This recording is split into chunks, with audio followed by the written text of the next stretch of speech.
നമസ്കാരം. മധ്യ തിരുവിതാംകൂറിലെ രാഷ്ട്രീയ മണ്ഡലത്തിൽ കേരള കോൺഗ്രസിനുള്ള പ്രസക്തി വളരെ കൂടുതലാണ്.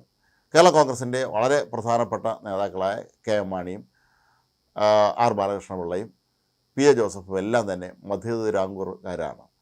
തൊടുപുഴയിൽ 1970 മുതൽ MLA ആണ് പി ജെ ജോസഫ്. അദ്ദേഹം കൈകാര്യം ചെയ്യാത്ത വകുപ്പുകളില്ല മന്ത്രി എന്നുള്ള നിലയിൽ. 1970കളുടെ അവസാനം കെ എം മാണി തെരഞ്ഞെടുപ്പ് കേസിനെ തുടർന്ന് രാജിവെച്ചപ്പോൾ വെറും 34-ാമത്തെ വയസ്സിൽ കേരളത്തിൻ്റെ ആഭ്യന്തരമന്ത്രിയായ വ്യക്തി കൂടിയാണ് പി ജെ ജോസഫ്. അദ്ദേഹം റവന്യൂ വകുപ്പ്, വിദ്യാഭ്യാസം, ജലസേചനം തുടങ്ങിയ പ്രധാനപ്പെട്ട എത്രയോ വകുപ്പുകൾ കൈകാര്യം ചെയ്തിട്ടുള്ള വ്യക്തി കൂടിയാണ്. ഏതായാലും ഇപ്പോൾ പുറത്തു വരുന്ന ഒരു വാർത്ത അനുസരിച്ച് അദ്ദേഹം ഇക്കുറി തെരഞ്ഞെടുപ്പിന് മത്സരിക്കില്ല എന്നാണ്. അതായത് തൊടുപുഴ എന്ന അദ്ദേഹത്തിൻ്റെ എക്കാലത്തെയും കുത്തക മണ്ഡലം ഇത്തവണ അദ്ദേഹം മകന് കൈമാറുകയാണ്. അബു ജോൺ ജോസഫ് എന്ന വളരെ പ്രഗത്ഭനായ സാങ്കേതിക വിദഗ്ധനായ വിദേശത്ത് വിദ്യാഭ്യാസമൊക്കെ പൂർത്തിയാക്കിയ ആളാണ് അദ്ദേഹത്തിൻ്റെ മകൻ അബു ജോൺ ജോസഫ്. അങ്ങനെ ഇക്കുറി അബു ആയിരിക്കും മത്സരിക്കുക എന്നാണ് ഇപ്പോൾ കിട്ടുന്ന വിവരം. ഏതായാലും പി ജോസഫിനെ സംബന്ധിച്ചിടത്തോളം 1970 മുതൽ ചെറിയ ഇടവേളകൾ ഒഴിച്ചാൽ എന്നും അദ്ദേഹം നിയമസഭയിൽ അംഗമായിരുന്നു.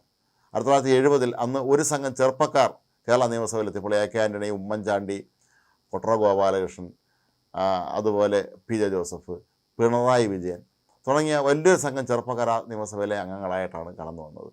അവരിൽ ഇന്നും MLA ആയി തുടരുന്നത് പിണറായി വിജയനും പി ജെ ജോസഫും മാത്രമായിരുന്നു. കേരള കോൺഗ്രസിനെ സംബന്ധിച്ചിടത്തോളം വളരുന്തോറും പിളരുകയും വളരുകയും ചെയ്യുന്ന വലിയൊരു പ്രതിഭാസമുണ്ട്. എങ്കിൽ പോലും ജോസഫും മാണിയും പലപ്പോഴും ഇണങ്ങിയും പിണങ്ങിയും ലയിച്ചും ലയിക്കാതെയും ലയിച്ചതിന് ശേഷം വീണ്ടും പിണങ്ങിപ്പോയും ഒക്കെ തന്നെ എത്രയോ പതിറ്റാണ്ടുകൾ കേരള കോൺഗ്രസിൻ്റെ ആ ഒരു രാഷ്ട്രീയം കേരളത്തിൽ വളരെ സജീവമായി മുന്നോട്ട് കൊണ്ടുപോകുന്നതിൽ സുപ്രധാനമായ പങ്കുവച്ച ഒരാൾ തന്നെയാണ് P J Joseph. P J Joseph മത്സരിക്കാത്ത ഒരു തിരഞ്ഞെടുപ്പുമില്ല എന്ന് തന്നെ പറയാം 1970 ശേഷം.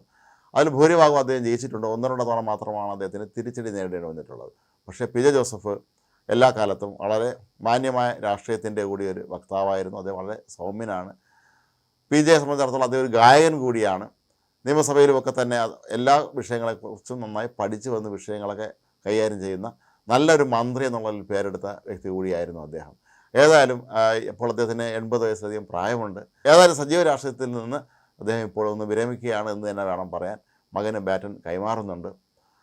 കെ മാണി ഇന്ന് നമ്മോടൊപ്പം ഇല്ല, ആർ ബാലകൃഷ്ണപിള്ള ഇല്ല. ആ തലമുറയിൽ ഇനി അവശേഷിക്കുന്ന ഏക നേതാവാണ് P J Joseph. P J Joseph തൻ്റെ രാഷ്ട്രീയ ജീവിതത്തിൻ്റെ ഈ ഒരു സായന്തനത്തിൽ അല്ലെങ്കിൽ ഈ സായങ്കാല വേളയിൽ, വിശ്രമവേളയിൽ അദ്ദേഹം ഇനി ഒരുപക്ഷെ തൻ്റെ പ്രിയപ്പെട്ട മേഖലയായ കൃഷിയിലേക്ക് തിരിയാൻ തന്നെയായിരിക്കും സാധ്യത. കേരളത്തിലെ തന്നെ ഏറ്റവും അറിയപ്പെടുന്ന മികച്ചൊരു കർഷകൻ കൂടിയാണ് പി ജെ ജോസഫ്. ഏതായാലും മകനെ ബാറ്റൺ കൈമാറിയതിന് ശേഷമുള്ള പി ജെയുടെ ജീവിതം ഇനി അങ്ങോട്ട് വിശ്രമത്തിൻ്റേതായിരിക്കാം. എന്തായാലും കേരള രാഷ്ട്രീയത്തിലെ വളരെ നിർണായകമായ ഒരു തീരുമാനം തന്നെയായി പി ജെ ജോസഫിൻ്റെ ഈ ഒരു തീരുമാനം മാറുമെന്നുള്ളത് ഉറപ്പാണ്. ഏതായാലും വലിയ ഒരു തലമുറയിലെ കേരള കോൺഗ്രസ് നേതാക്കളുടെ കണ്ണിയിലെ അവസാനത്തെ ഒരു വ്യക്തി കൂടിയാണ് പി ജെ. ഏതായാലും കേരള കോൺഗ്രസിൻ്റെ പ്രധാനപ്പെട്ട നേതാക്കന്മാരൊക്കെ മക്കൾ ഇന്നും സജീവമാണ്.